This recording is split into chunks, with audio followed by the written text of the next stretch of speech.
Welcome to a very autumn day in New York City. It's a little bit overcast and actually kind of cool. I could have and probably should have worn gloves today, but it's all right. I don't mind the cool weather. I like it actually. It keeps the maniacs at bay. It drives them underground, and it's the perfect day for an autumn stroll on the High Line. People can enjoy the Four Seasons.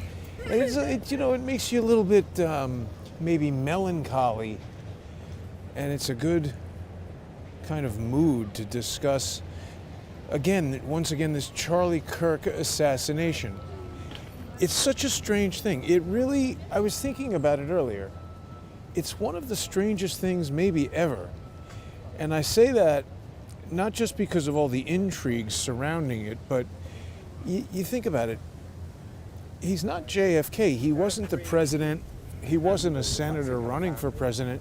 I know people say he might have run for president in the future, but that was a long way off by any means. And, we've seen this U.S. Army Hades jet, this concept of perhaps a conspiracy of many people. A lot of people suspect even his own security team, a lot of money around Charlie Kirk. Of course, he was friends with the president and very influential guy. But it's strange. And the amount of, look at this, the Raven Half Moon. Well, this is new, West Side Warrior 2025. This is the first time I'm seeing this. Object to art here in the High Line. It is interesting to observe the art on the High Line. How do people like that? Nice or not nice? Interesting to see. Anyway, Charlie Kirk. I saw Candace Owens had a broadcast. She's back from vacation or wherever she was. It was interesting. I think Candace is raising a lot of really intriguing evidence. Certainly she was close to Charlie Kirk. Oh yeah, by the way, I'm back to, testing live here. So if people have some interesting comments, hey, Corky, Nick, how are you guys? Right on time. I like live sometimes, particularly when the maniacs are held at bay underground and I'm nearly overrun by a magliner in my walk through the pseudo forest here. But anyway, I've just noticed, in addition to the fact that there's just so much organization, it would seem, around the assassination of Charlie Kirk. So many strange things about the prosecution of this guy, Tyler Robinson. They've now decided he can appear in regular clothing, but no cameras or anything like that.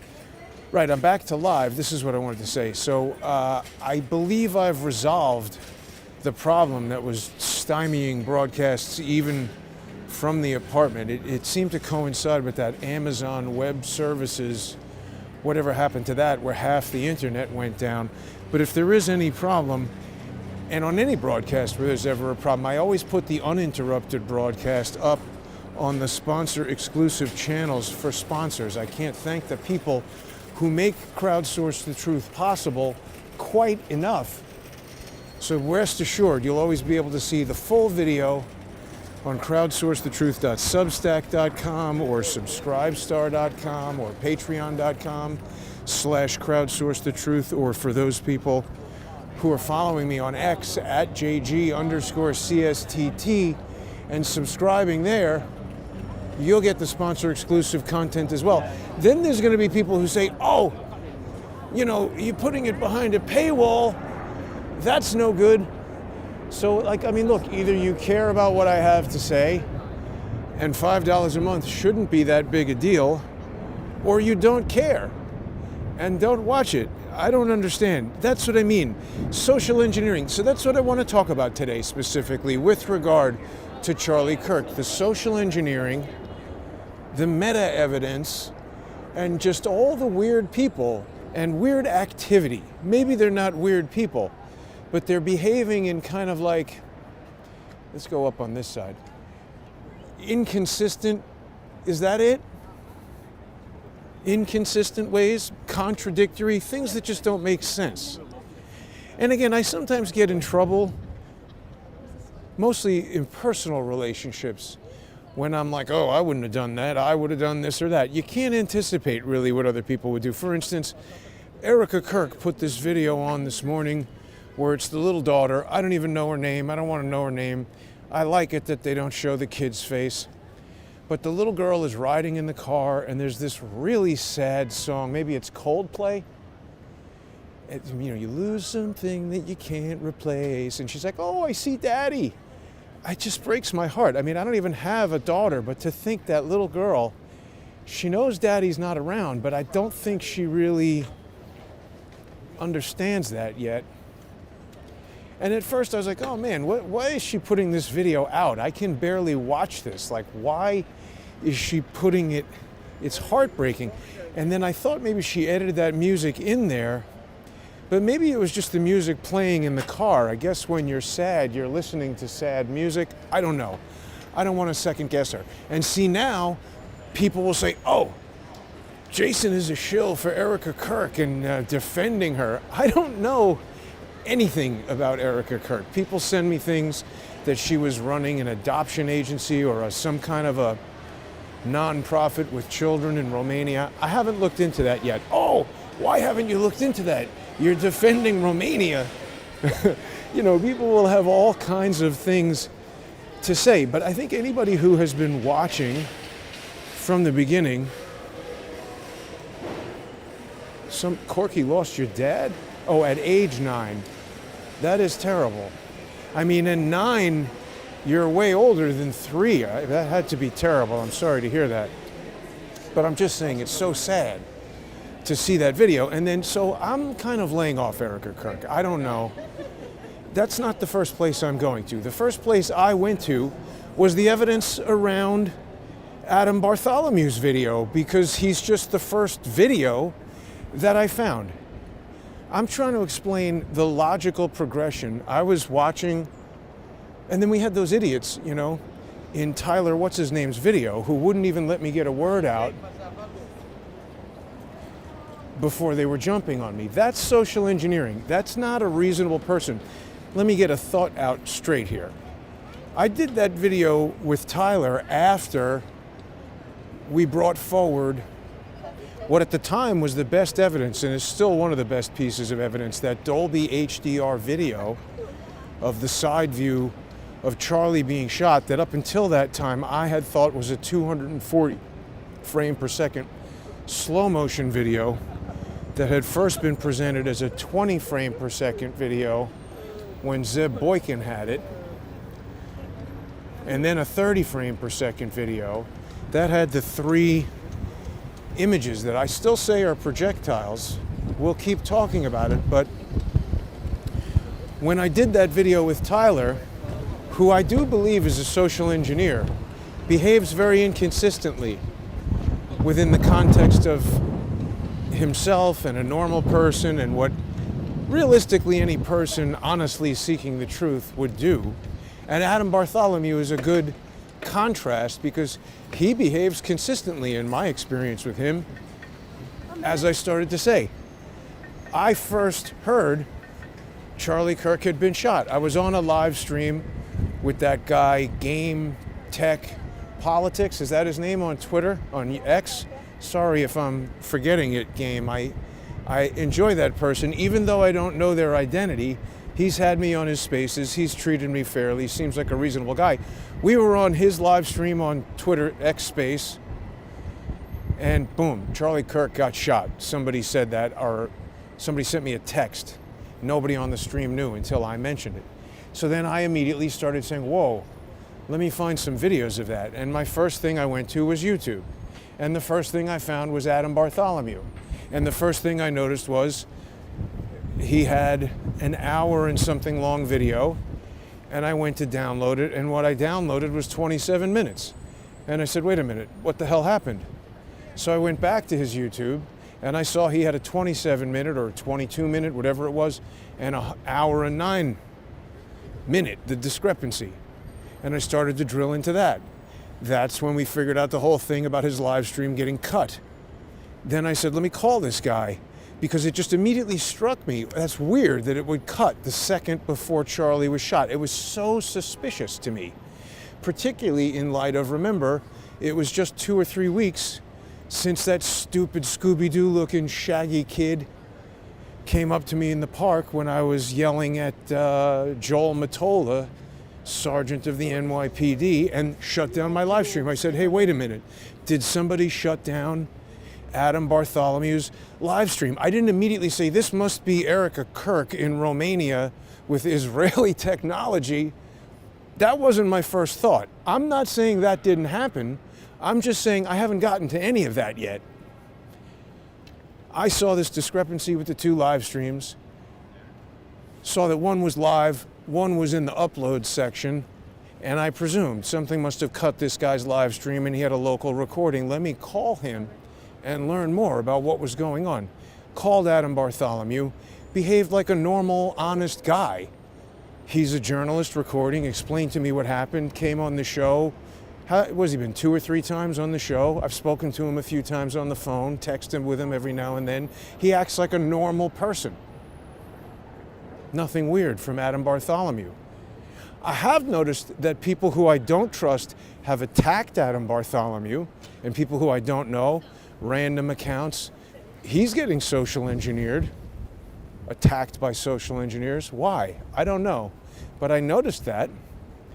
Anyway, that led to Cullen contacting me, because remember, I found the drones. I spoke to Adam and he said he had that triple redundant recording.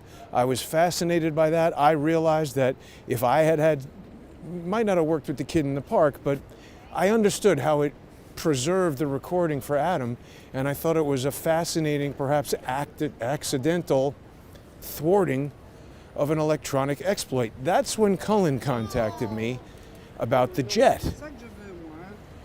Now we got to talk about Cullen. A lot of people still contacting me saying, will you call him and ask him what's going on? He's gone dark for more than 2 weeks now, I think. Oh, I will not call him. I don't know where he is. I don't know why he's gone dark. We could speculate. We could discuss what I do know about it. And that is, well, after I put out the video from Adam Bartholomew, where I went in there and said, hey, wait a minute, is this a drone flying around Adam Bartholomew 30 seconds after Charlie Kirk was shot? And my first thought was not that this drone was shooting at Charlie Kirk. My first thought was that it was doing an electronic exploit that shut down Adam Bartholomew. So that's when Cullen contacted me. And the thing that was weird about that is, see, a lot of people don't really understand what the association was between myself and this pseudonymous individual who goes by John Cullen. I won't reveal his real name. I don't intend to harm him, and I wouldn't benefit from doing that. We're going to keep calling him John Cullen, although that's a courtesy I don't normally extend to social engineers. I think operating under a false name, it definitely ticks a box of social engineering. So whether I'm pro-Cullen or anti-Cullen, I can't deny that. George Webb is actually George Swigert. Okie Marshall Richards is the true name of Richard Stone. The list goes on and on. Dave Acton, pseudonym. We know all of these unscrupulous people operate under fake names. And it really never made sense to me, a lot of the things, again, inconsistent behavior. Cullen told everybody that he worked for Oracle, that he worked on ERSI or ESRI, whatever that map was. Certainly there were people who could have recognized him. He even told me that there were people in his, social life where he lived, or told me that he lived. I've never been to his home. I've been to places where he used to live in Thailand, but he told me there were people who know him by his real name, and he specifically, even after I learned his real name, asked me not to call him by that, even in private phone calls, because he felt that I would slip during the show and call him by his real name. So it creates this weird schism where you think that somebody is a close friend, but you're actually calling them by this fake name is kind of like friend identity crisis, to the extent that, is this person even a friend? Do I even know them at all if I'm constantly using this fake name to refer to them? It's weird. Anyway, he contacted me when I found the drones, and he was super excited about it, effusive with praise. Didn't say anything about the incident that had occurred almost a year ago now that caused our first sort of breakdown in our professional and personal relationship. This kid should not be skateboarding on the High Line. I don't care how old he is. Where are his parents? I won't go into all the details of that, but suffice it to say, I held back from publicly stating that I kicked him off the show. I ended the show because he became so intolerable after the Butler assassination attempt, and his Twitter account went to over 100,000. He just became so abusive. Everybody knows he loves to do that on Twitter, be rude and tell people they're stupid and to shut up and all that kind of thing. I don't tell him how to act. I mean, if that's the brand that he wants to cultivate, I don't think it's a great idea. But at the same time, I get it. There are a lot of stupid people on social media who sometimes deserve to be yelled at. Look, we got some new art installation coming or going. Interesting. These guys are the art movers. You get to see all kinds of stuff underway. But anyway, enough of that. Cullen became insulting, abusive, irritating. I told him that's it, we're ending our collaboration. And the thing that I felt was inconsistent about that behavior the first time was we'd been working together and ostensibly had been friends for like 8 years or something. And I mean, again, I don't want to say what I would do, but when somebody who is a long-standing friend indicates that they're very upset with me, and it happened years ago. I was actually just talking to this person on the phone the other day. He also knows Lee. Lee is not well. We'll talk more about that another time. But anyway, this friend of mine who has nothing to do with the show, years and years ago, I could tell he was upset about something, and I asked him, and he explained to me about something that I had done, and I said, man, now that you're sharing your point of view with me, I see why you're angry. I shouldn't have done that. I'm sorry I did that. I'll do what I can to make it up to you and make sure that never happens again. And the guy was so blown away that I apologized and took responsibility rather than saying like, oh, get over it, forget it, like most people usually do, that it really went a long way. I'm still friends with this person, and it did help repair the situation. Anyway, I was a little surprised that Cullen did nothing like that. Even strictly from a business, more focused from a business standpoint, you would think, hey, we're doing these shows together. We earn money doing that. I've just crapped on this relationship. Why don't I at least call the guy and find out what's bothering him? He didn't do that. Not at all. So people who are contacting me now saying, oh, call Cullen and find out what's going on. He's not a sentimental guy. People saw the much more public blow-up that we had 2 or 3 weeks ago where he started beefing with, what's his name, Robert Barnes, saying things on Twitter that could, or an X, that could easily be construed as actual threats, things that you can sue people over, things you can get kicked off of Twitter over, and he was doing it right at a time that I was gaining quite a lot of traction on Twitter, coincident with George's mentally ill, wife swapping, hog effing, paperclip Nazi brother, coincident with him sending emails to the lawyer for Twitter saying, oh look, Jason and his associate John Cullen are issuing threats on Twitter, kick him off of Twitter. Now maybe that was a coincidence. Maybe Cullen had nothing to do with that. I don't know. But he was doing it, so it was at least irresponsible. And he was doing it in a way where, you know, he's using a fake name. He's got no legal liability for things that he does under the name John Cullen. He can't sue anybody as John Cullen or be sued as John Cullen. I guess he could be sued as a John Doe known as John Cullen, and you could force certain entities to try to reveal who he is. But we see now that if he's willing to abandon that Twitter account, that person's looking at me like he might know the show, he could just disappear, go back to Thailand, you'd never find him. I'm not suggesting that anyone should try to do that. I'm just saying there's a certain way, like Adam Bartholomew, again, good contrast. Saw the guy on YouTube, looked up the name Adam Bartholomew in Utah, found a listing for somebody who's 42, looked at Bartholomew on YouTube and said, this guy looks like he's about 42, called him up, said, hello, Adam.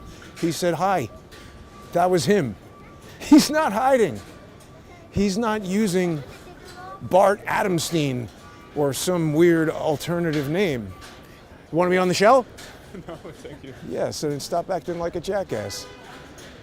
Anyway, the point is, there's a way that people can behave that's honest and consistent and not being a pain in the ass.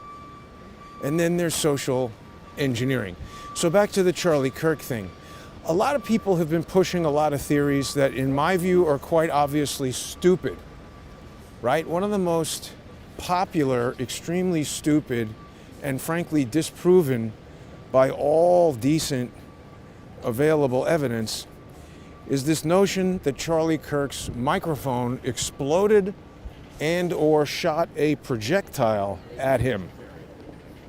Oh, Jason, you're defending Israel. Well, no, I'm not. Because they still could have done it in some other way. I'm just saying there's no evidence that the microphone exploded. Let's look at all the evidence that disproves the microphone exploded theory. I have carefully curated each of these videos so that we will not see anything brutally graphic. I don't want to get a sensitive content strike, but I have zoomed in on some of these, and I would really like to find some of the originals. I still don't have the camera original on most of these, but what this shows is, this is one frame after Charlie has been shot. Let me zoom in a little more there. You can see the microphone is still attached to his shirt throughout this. So if it exploded, that explosion would have already occurred. How do we explain that it is still magnetically, whether it shot a projectile or exploded? How could it still be, serious question, how could it still be attached to the shirt? How? I'm not saying it isn't possible to create an exploding microphone, and certainly the exploding pagers in Lebanon that Israel has boasted about are examples of small functional electronic devices with most of a battery in there. I would imagine somebody clever could even make it so that the battery chemistry itself is part of the explosion. But the point is, the magnetic part would go flying off, whether it's shot or exploded. That would be a lot of kinetic activity. And people say, oh no, it happens later. You got to understand, in terms of explosions and gunshots, one video frame, 1/30th of a second, is a gigantic amount of time. It really is. So there's just one video that shows how stupid that is. Let's look at another. Here's another, one frame after he shot. Look, you can still see the black dot. And we still don't have the original video on this. Who shot this video with the red hat? Look, that thing is still there. The shirt is doing all kinds of energetic activity. There's a necklace under there whipping around. There's a bullet, I allege, going through his neck. I'm going back and forth now, but look, it's attached. The thing is attached the whole time. The magnetic part of that microphone stays on the shirt. I have more how stupid is the microphone theory videos. Here's another video. We don't have this original video. There it is. Do I zoom in more on this one? No, you see there, he's shot. It's still attached. We're 2 frames after the shot now. 1/15th, boom, it's still attached. It's still attached. You see that little dot there?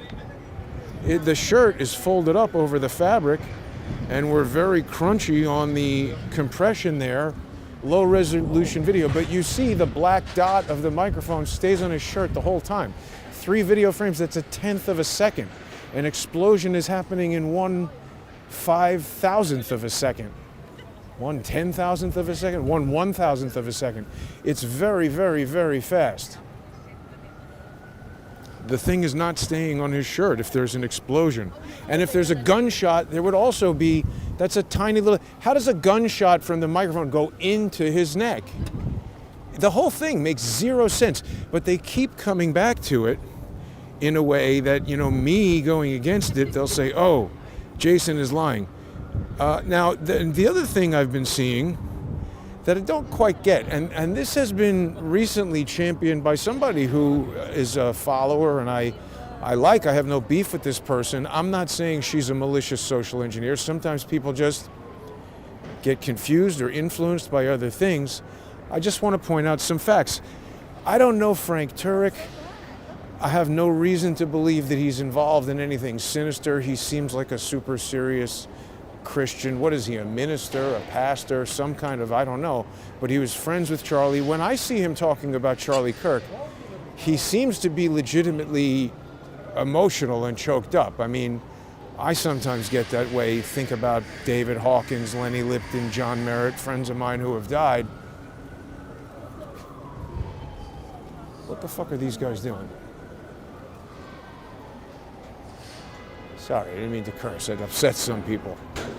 Anyway, it seems to me that Frank Turek is sincere when he's getting upset, but I put out that video. This also makes me feel bad when I put out an evidence video and then people take it and come to some conclusion that is not at all what I think the video can reasonably allow you to draw a conclusion of. Obviously, people are free to draw their own conclusions, but I don't think Frank Turek did anything wrong. And so some people are saying, I don't even understand what this allegation is. They're saying that because he said he was on FaceTime, and then we have this video where we see his phone, I made a video saying, what is this reflecting in Frank Turek's phone? Because we see what looks to me like the police officer, and I thought we could even see the gun in the holster, and then the police officer looks like he's moving or something. So I was like, what are we seeing reflecting here? Other people thought we saw a laser, like from a laser sight on a gun reflecting in Frank's phone. Maybe we did. It could have been anything reflecting in there. The sun. I don't know what. I just said, what do we see reflecting in the phone? Because I wasn't sure. This was from that 60 frame per second HDR video from Cub Keller. Another example of some of the best evidence we've had. Did I talk about meta evidence? Do people know what meta evidence is? I'm talking about the evidence around the evidence.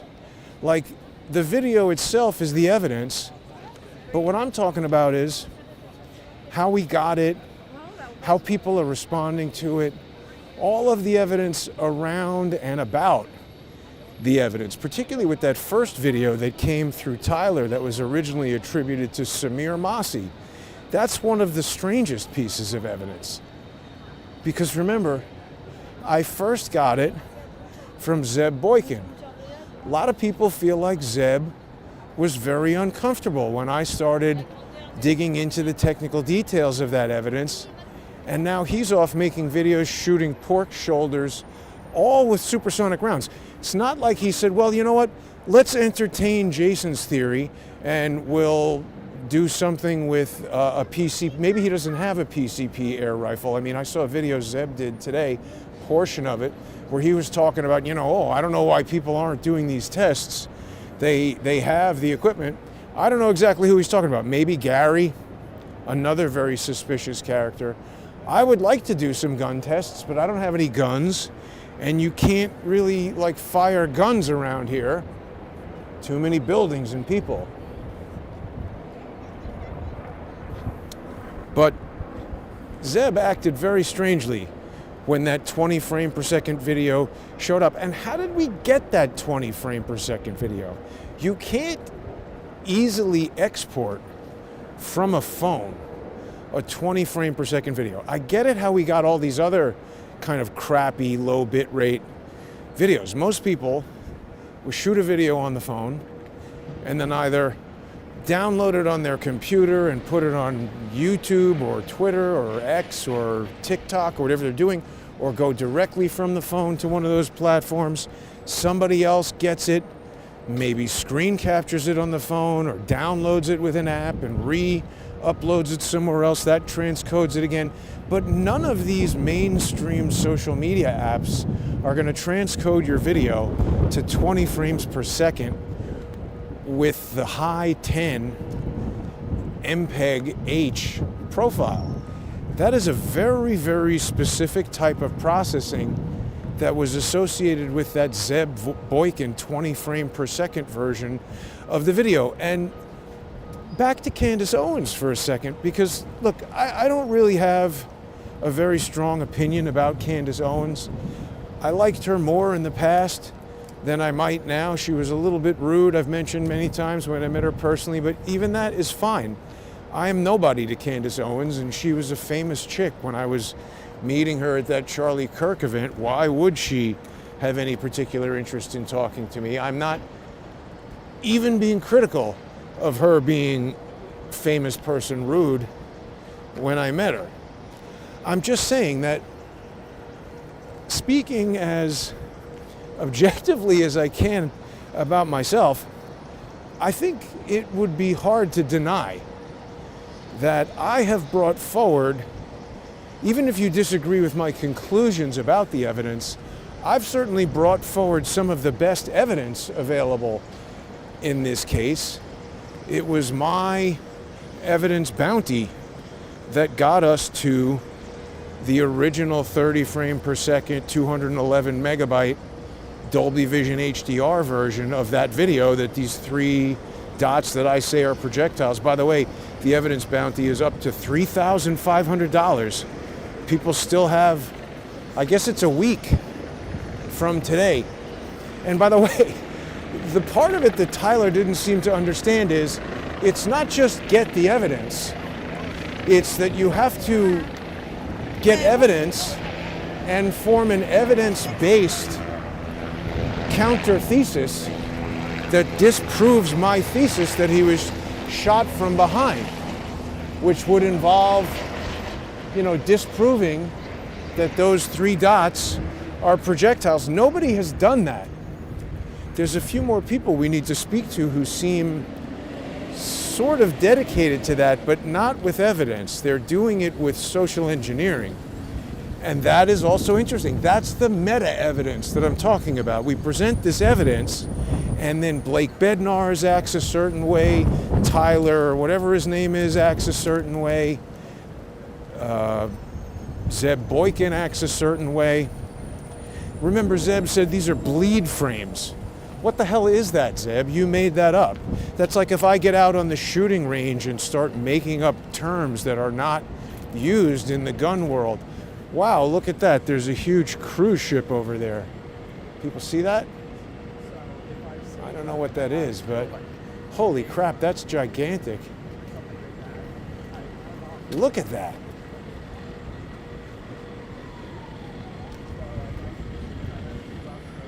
Zeb said it's a bleed frame.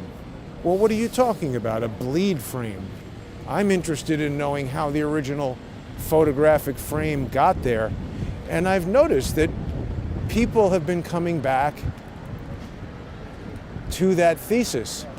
No one has presented a scientific counter thesis. Now, a guy who I thought was a pretty smart and nice guy, Matthew on Trigger Happy, whatever his thing is, I was on there a couple of weeks ago. He keeps revisiting this anonymous Kalu Kaka, I forget the guy's name. But why is he putting so much emphasis on emails from an anonymous, unknown, who is it? What if it's Israel emailing him? Why would he put so much emphasis on these anonymous emails? But the only reason I'm talking about it is that it's repeatedly focused on me and even mentions me by name. But what Matthew did is, he went back, he did a video today, maybe 4 or 5 hours ago, where he was addressing this guy's emails, but it was an email from October 16th, which is curiously one day before I obtained the original evidence that actually strengthened my hypothesis, because it told us that the video was not shot at 240 frames per second. It was a Dolby Vision HDR video, which, as I explained in this technical paper, is another 240 hertz mode of the phone. This Apple technical event, or actually marketing event, goes into some technical detail about how the deep fusion process that enables high dynamic range video works. In that technical paper, I cite the Dolby patent. I'm not making this stuff up. I talk about how deep fusion, radiance mapping, Dolby high dynamic range imaging, MPEG-H, HEV, what is it?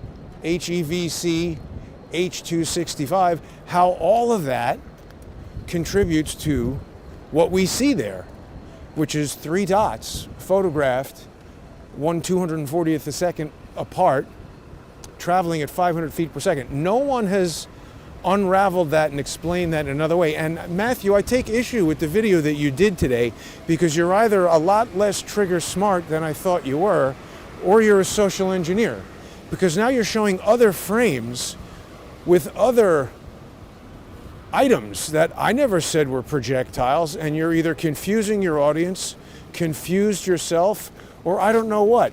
But I just find it very inconsistent that sometimes that guy's really smart, and sometimes, particularly when he's trying to debunk what I'm saying, he's very stupid. And sometimes he wants to communicate with me a lot, send me emails, ask me to talk about these Google, what was it that lawfare guy, Baron Von, whatever his name is, Google Trends with searches coming from Israel. I mean, that's intriguing.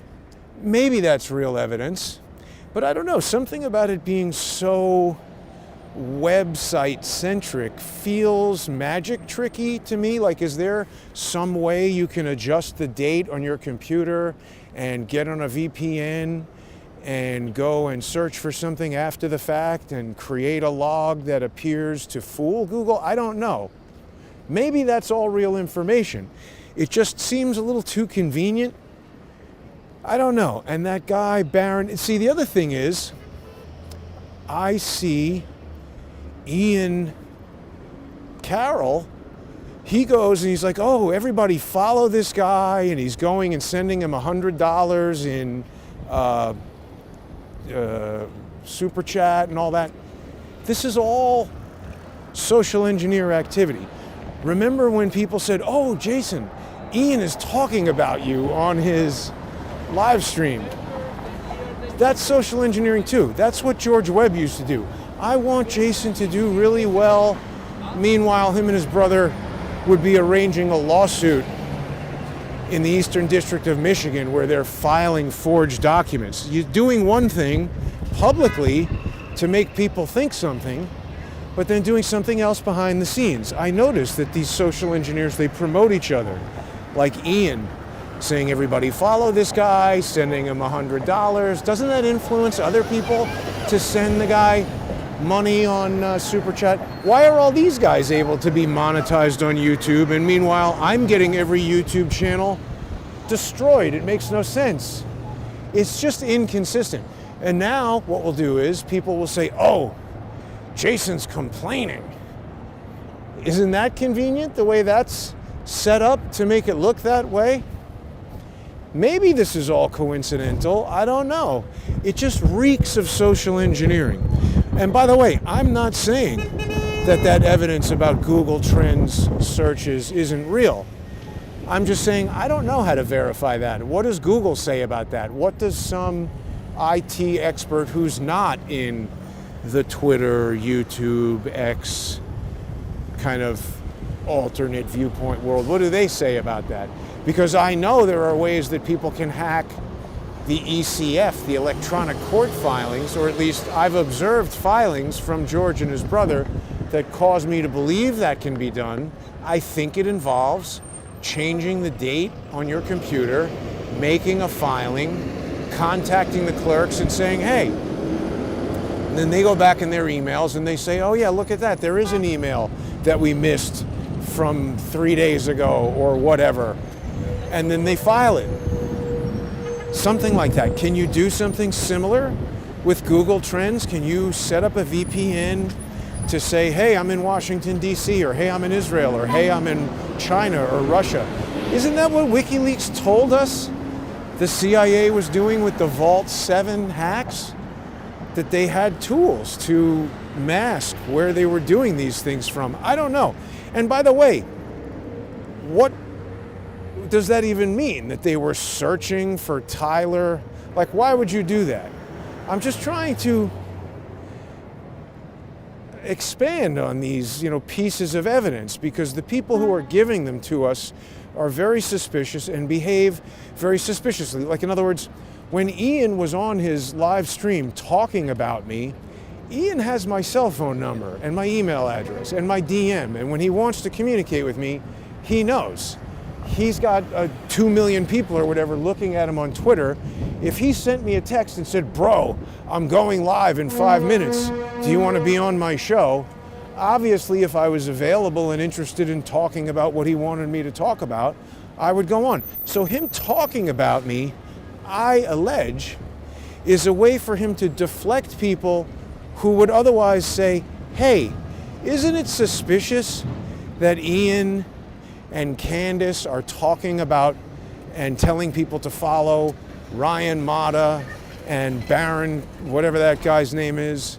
And they're talking about these people and they're super chatting $100 to these people, but they're not looking at this evidence that Jason is talking about.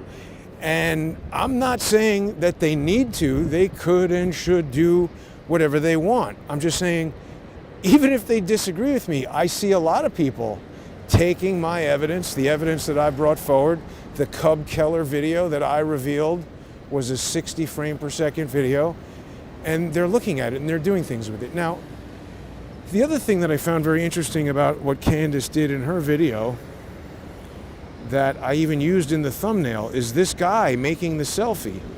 I agree with Candace. This guy is suspicious as hell. And I've been talking about him since the first day. So I don't understand why Candace, forget about me, why doesn't she independently go to, hey, what's going on with this ISR jet? I mean, that's public FAA ADS-B radar data. What the hell was that jet doing there? I mean, isn't that interesting? To me, the most suspicious people are the camera guy, the security people, that jet. Sorry, I forgot to mention what I was saying about Frank Turk. So somebody who's a fan of the show says Frank Turk is somehow up to something no good because this screen on his phone is black, and that means he was lying. I don't like it when people say, oh, this means somebody was lying.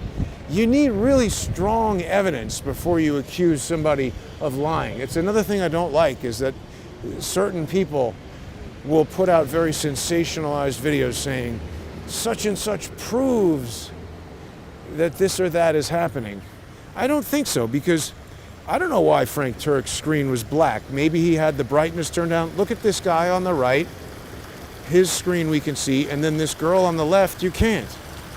Is she using a different phone with a less bright screen? Does she have the brightness turned down? Maybe her eyes are sensitive. Does she have one of those privacy screens on there? I don't know. I just don't immediately jump to the conclusion that this girl is lying about something because we can't see anything on her screen. Frank Turk, I don't know. Don't know anything about Frank Turk. I'm not trying to defend him or indict him. And that's what I'm getting at with most of this stuff. I don't really think too many conclusions can be drawn about too many things. But what is interesting is that the limited number of things that I think we are able to make conclusions about, like there are 3 dots on the screen there that I can explain every question anybody has about them. Why aren't they perfectly in a line? Well, the one in the center is over gray, and the 2 on opposite sides are over black, and they are rendered and compressed in the intra-frame compression differently. that could make them appear to be different sizes or slightly out of registration with one another, but they are moving in a very consistent speed and people say, oh, it looks like it's moving away. That's the other issue with Trigger Not So Smart and Matthew. He's back to these are moving away, and he hasn't bothered to try to understand the very detailed technical explanation that I've provided. He's done 3 or 4 videos about this anonymous emailer. He hasn't gone and brought up my technical paper and said, well, can we understand Jason Goodman's theory about this projectile moving towards Charlie? Why don't we read his technical paper, and why don't all you people in my comments send me comments about does this make sense or not? Here's an obnoxious person smoking in the park. Or? Illegal in New York City. The point is, why is he so focused on this anonymous emailer? And the anonymous emailer himself is behaving inconsistently, because at once, something about him needs to be so secretive that he can't tell you who he is, and he wants to be anonymous. But yet he's sending these emails, this is so important to him that he sent the email to me, he sent the email to Matthew at Trigger Happy, he sent the email to Range Day Bro, all kinds of people, because he wants to get this message out. And the email is so focused on me and what I've said about that projectile. And he's convinced, this Kalukaka, whatever the guy's name is, he's convinced that the necklace somehow whipped around and shot into the neck. I mean, that is just absurd to me. Let's look at this necklace video for a second. Let's look at a couple things, because this, again, I'm not just latching onto one piece of evidence and saying, oh, 3 dots coming from behind. It was Chris Martenson who said this decordicate posture indicated a neurological injury. Oh, there's the microphone we see, again, still attached after Charlie is shot. That's what I'm showing there. But let's go to this close-up from the same shot from Cub Keller. This is 60 frames per second now. So the first moment we see a disturbance at the back of Charlie's shirt, this is very likely enough time for the thing to have penetrated his neck. Next frame that we see, it's already through his neck, and look at the back of Charlie's scalp there. First of all, we see all this high energy motion through the front of the chain. It's moving a lot more than the back of the chain, and the back of his hair is rippling, almost as if something has hit the back of his head and a shock wave is going in 1/30th of a second. And now we've got more high energy motion towards the front of the chain, almost like it broke at the front and it's whipping around. If the chain was hit in the back, what I'm alleging is the bullet went through his neck and hit the chain in the front on the way out, snapped it in the front, and now it's whipping back. That's what it looks like to me, is this super fast, high energy event. And after just 2 frames of video, the back of Charlie's head kind of relaxes back to normal. That chain is whipping backward. I don't understand the explanation of how the pendant generates enough energy to go into the front of his neck. And Matthew did a whole video today talking about I don't know what the hell he's talking about. Makes no sense. And then he does this real light kind of wave off of my technical explanation of how the video stuff works and why those 3 dots were photographed and are presented to us in the way they are. Seems inconsistent to me with someone who's really interested in finding the truth and exploring the facts, trying to be smart. Seems more like Trigger social engineering. I also noticed that he frequently mentions impractical tactical, or whatever the hell Gary's thing is called, stupid tactical, knucklehead, meathead, Nazi tactical, with Gary the asshole. I initially figured, well, this guy's got a gun channel and Gary has lots of viewers, so he probably wants to get on there. But he's also mentioned VFT Valhalla, I think is the guy's name. I don't know that guy. But again, it's just interesting to see these like groups of people who know each other or promote each other and don't want to say anything about me, or forget about me, the evidence that I'm talking about. Like, why are they ignoring this whole body of evidence, even if they don't like me? You know, Candace, I heard her say, oh, people are doing great work, like Ian Carroll, Ryan Mata, Zeb Boykin. I really find it hard to believe that somebody would know about what those guys are doing on this case and not have seen what I'm doing. And Candace, here's a message directly for you and everyone. Ryan Mata is absolutely a terrible person. His research is so stupid and bad, and he is such an ignorant, hateful bigot.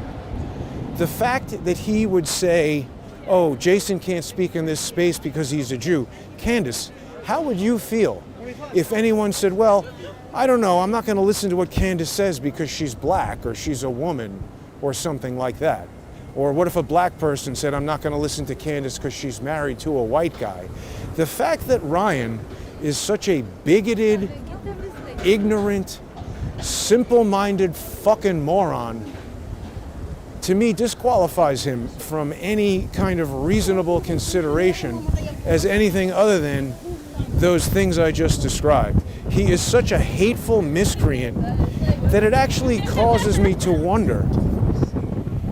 This is a good bookend to what I'm talking about, because I started on this walk questioning why it doesn't really make sense, you know, all this activity around Charlie Kirk and an army jet to assassinate the guy. What was that doing there?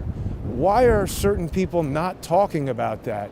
You know, even Ian was initially fascinated with the army jet and the drones, and we know he knows Candace. Why isn't she talking about that? I don't know. It's just strange to me. It seems like something that anybody who's interested in getting to the bottom of this would want to talk about. But when I think of that ignorant idiot, Ryan Mata, who has promoted Blake Bednar's so much, who is perhaps the most inconsistent guy, who says, oh, I don't want to get involved in independent journalism. I have an insurance company to run. But yet anything that I've brought up, Blake has done these really sort of overt things to counteract. First the drones, then we had Chris Martenson publicly tell me that I need to contact Blake to give him the money from the evidence bounty, that Blake is the one who had the evidence. Then I called him, and not only did he refuse to give me the evidence, he lied publicly, defamed me, said I was harassing him. I had been instructed to call him. I called his office, a publicly posted phone number, and his receptionist gave me his cell phone number and told me to call him on his cell phone. Then he said I was harassing him. That's defamation. That's a setup. This is all social engineering activity. And by the way, back to my friend, Mr. Cullen, he's another one who, instead of, you know, when I disagreed with his obviously stupid, completely unsupported by evidence theory that Charlie Kirk was shot by a drone, I told him that in private, explained to him how it doesn't make sense, how he would need to have a gimbal. He didn't call me up and say, Jason, what are you talking about? This projectile looks like it's moving away. Help me understand this. He didn't do that.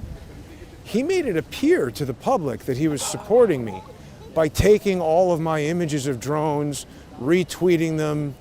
You know, sure, my logo was on there, but he was getting, you know, thousands of views and clicks and all the things that people are trying to get by putting stuff on social media, by spreading around my information there. Strangely, he wasn't doing shows with me. He did 2 shows with me. Then he did a show to counteract what I was saying, to say, no, Charlie was shot from the front. This projectile is moving away. I saw lots of comments he was putting on my tweets saying the projectile was moving away. That's damaging, to use a much larger account to try to, it's damaging to the reach of the information, let's say, by using a larger account to say, no, this is false. Many more people are going to see that. Now, like I said, he doesn't have to agree with me if he doesn't want to, but the way he's going about spreading this information is just inconsistent. On the one hand, to say, oh, Jason's the smartest video analyst there is, and then say, no, this is wrong. How do we reconcile that? Why wouldn't someone in his position say, well, now wait a minute. You just figured out this other thing. I'm going up, down, sideways, and all over the place telling everybody how smart you are analyzing videos, but now I disagree with you. And he doesn't even explain the disagreement. It's not like he went off and found the guy who wrote Dolby Vision HDR and got some definitive answer as to why I was wrong. Just decided, oh, it looks like it's going the other way, and ignored the explanation. So, I don't know. I mean, for Candace to promote somebody like Ryan Mata, for her and all of them to ignore this evidence, it just says to me that they are either willfully ignorant or, in the worst case, and this is what I wanted to bring it to. See, when I think about this Charlie Kirk assassination, I'm reminded of the Archduke Ferdinand. If people have been watching for a while, they might remember when Charles and I went to Sarajevo, or where did we go? Somewhere around there. And we actually saw that very spot where the Archduke Ferdinand was assassinated. It was an interesting experience because, you know, all your life you hear, this is what started World War I, right? Archduke Ferdinand? Who remembers that? And it seems like such a big, gigantic, like, deal. But it was just this, like, tiny corner of a street. He's driving by, and he got shot in a car. I don't think I even really understand the details of how that allegedly started World War I, but what if the Charlie Kirk assassination was calculated to do something similar? You know, all these people with, please give one idea that explains the shockwave on his face and neck, explosively broken chain, and the ballooning t-shirt. I've given the idea. I'm saying he's hit in the back of the head by maybe as large as a 50 caliber PCP round going 500 feet per second. And the impact on the back of his head, you know, your skin and your body has a lot of blood and liquid in it. So just like if you throw a rock in a pond and it creates ripples and waves on the surface, that's what I believe is happening to the back of his head. Then the bullet leaves the front of his neck. That's the exit wound that we see before all the blood goes gushing out. And he's leaning slightly forward, so the chain is hanging off of his neck just enough that the bullet seems to hit the chain on the way out. And think about it, if you had a chain or a string or a rubber band around the front of your neck and something was pulling it from the front and then it snapped, all that energy transferred to the chain from the pulling it, boom, would snap it backward. And that seems to be what we're seeing. And the shirt is rustling around because this incredible energetic event is happening in there from a bullet cutting through his neck and catching the chain and flipping the shirt up. And it's all happening at such a superhuman speed that it's just the type of thing that we're not used to observing, and you with very, very little experience, actually zero experience, ever seeing anything like that. And so when we look at a bunch of videos that are essentially capturing little tiny slices of it, and in ways that people don't understand, like Chris Martenson, who is an obvious idiot, who says, oh, this is a supersonic cavitation event. So if the chain is 2 feet long, is he suggesting that Charlie's neck inflates so much that that chain, I mean, how much would his neck have to inflate? It would have to become the size of a concert beach ball. And how come we don't see that? We don't see it inflate, we don't see it relax, we don't see any of that. We see rippling at the back of his head. And there's a total of 3 frames of that. There's one frame in the Ryan Simmons video, right? Is that his name, Ryan Simmons? I think that's his name. And then there's 2 slightly different looking frames in the 60 frame per second video from Cub Keller. And that makes sense because when 1/30th of a second has expired, that event at the back of Charlie's head is over.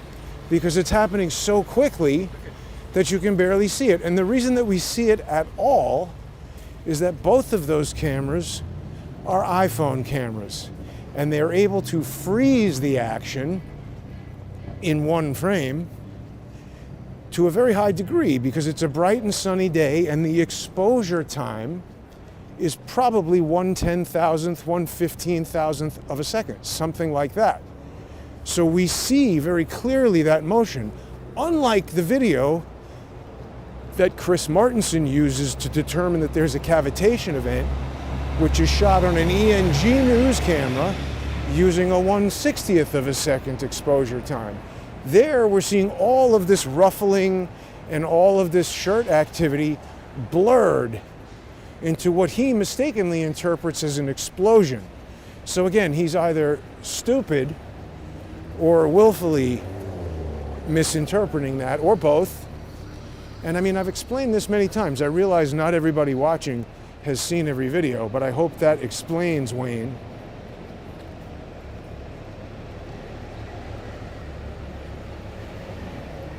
It's difficult for me to answer individual questions like this, but again, my thesis that a pre-charged pneumatic rifle was used, I'm not denying that a supersonic rifle was also fired. I've said many times that that would have been electronically timed or somehow synchronized with the firing of the kill shot to distract the eyewitnesses and also the audio forensics. They would anticipate all of that. So there definitely was a rifle fired. I don't know why people can't get their heads around this. Again, it's either ignorance, misunderstanding, or social engineering. But I mean, there are certain people who shouldn't be this stupid who are. People like Zeb, people like Candace, people like Ian. Why do they keep ignoring all this evidence that we've been talking about for a month? I mean, if they really want to get to the bottom of this. So just to finish the idea that I was getting at with Ryan and the whole notion of trying to resolve why this Charlie Kirk assassination is so important, that we would have an army jet there and all of these, potential social engineers around the thing. It just seems like too much of a big deal for somebody who wasn't the president, wasn't a presidential candidate. What if it's intended to kick off World War III? Use it in social media to socially engineer people, get idiots like Ryan to polarize everyone. Jason is Jewish, so let's make him take a position in the Israel versus Palestine thing, even if he doesn't really talk about it, doesn't really know about the politics of it, and doesn't try to involve himself in it. We're going to force him to get involved. That's exactly what was going on Tyler's podcast. I had to tell him 4 times, dude, I'm here to talk about MPEG video evidence, not to be hijacked into this conversation that these insulting, bigoted morons want it to be. And then that guy, Tyler, he had the audacity to try to apologize to me the next day. It's like, listen, man, no, I'm never doing anything with you again. He's clearly a social engineer, and he was aligned with Blake. So it's just very interesting to me that all these people run in the same circles, promote each other, the same ideas. By the way, I've demonstrated. I'll go on these people's shows even if I disagree with large amounts of things that they say, because I think there might be common ground that we could find. There might be things that we could learn from each other. I tried to demonstrate that with Gary at the beginning of all this, when I was trying to explain to him something that he either still is too stupid to understand or deliberately ignores, which is the difference between shutter speed, frame rate, basically that. Chris Martenson still also says, oh, these bullets would be a streak. This video that Trigger Happy Matt did today is saying, oh, well, in 1/20th of a second. It's like, dude, why are you dealing with 2-week-old research? Why are you bringing out this guy's email from one day before first of all, it's incorrect even 2 weeks ago. but you bring it out on October 16th when October 17th was the day that I got that evidence. October 20th was the day I wrote that extremely detailed technical paper explaining even more clearly and more definitively with more technical citations to the patent from Dolby, to the marketing information from Apple. That explains why it's there. Why did you ignore all that, Matthew? And will you now do a video about that, like you did about this anonymous emailer? You know, now that Candace is telling everybody to go listen to Ryan, will she explain that she wants people to listen to Ryan because he's a bigoted moron who just simply won't listen to a person because they're Jewish? How would Candace like it if people said, no, don't listen to her? She's a woman, and she's black, and she's married to a white guy. Is that a fair reason to not listen? She might be the smartest person in the world. If you're interested in the answer, why would you care about all that personal stuff? So I just don't think these are authentic responses. Whether or not these are authentic people is perhaps a different question. But that's the evidence around all the evidence. She's promoting Zeb Boykin. She's promoting Ryan Mata. These are all the people who are telling you not to listen to what I say. These are all the people telling you not to go to crowdsourcethetruth.org and upload your original evidence files or get involved in the evidence bounty if you think you can disprove what I'm saying with a scientific and rational, technically backed and technically explained, detailed counter thesis. You still have a week to win $3,500. Excuse me, not to win, it's not a contest. You can claim the bounty. You can also boost that bounty. If you think I'm correct and you want to support Crowdsource the Truth, there's so much social engineering around don't send money to that. Frankly, I think that's one of the best reasons to send money. You could send $1, you could send 100. People have sent 500 to that. Just go to crowdsourcethetruth.org. You can use cryptocurrency or your credit card. You can also sponsor the show just by going to crowdsourcethetruth.substack.com and becoming a sponsor, or paypal.me/crowdsourcethetruth. You can also sponsor the show and access sponsor-exclusive content on subscribestar.com or patreon.com/crowdsourcethetruth. And of course, people who are following me on X at JG_CSTT can subscribe. Uh-oh. Just lost sound for a second. That was weird. We might have lost the show. I hope not. Is it still going? I was about to say, seem to have avoided the technical problems, I hope. Someone's got a question here. Asking for 3 events which are objective to be explained. Wayne, I can't read all these comments here. And I can't, this is not like online personal tech support. You might want to go to BetterHelp or one of those things. They don't sponsor this show, but they are somebody I see sponsoring lots of different stuff. So thanks everybody for tuning in. Appreciate it. Appreciate everybody who's sponsoring the show. Send me an email if you have questions. And again, I don't really have time to answer everybody's individual questions, but if they're worthwhile questions, I'll try to answer them in a future video. Most of this stuff has been explained. I see a lot of really kind of obstinate people who want to ask. Okay, still on. Thank you, Flex. Good. But just in time to wrap it up. Thanks for watching, everybody. Have a great night.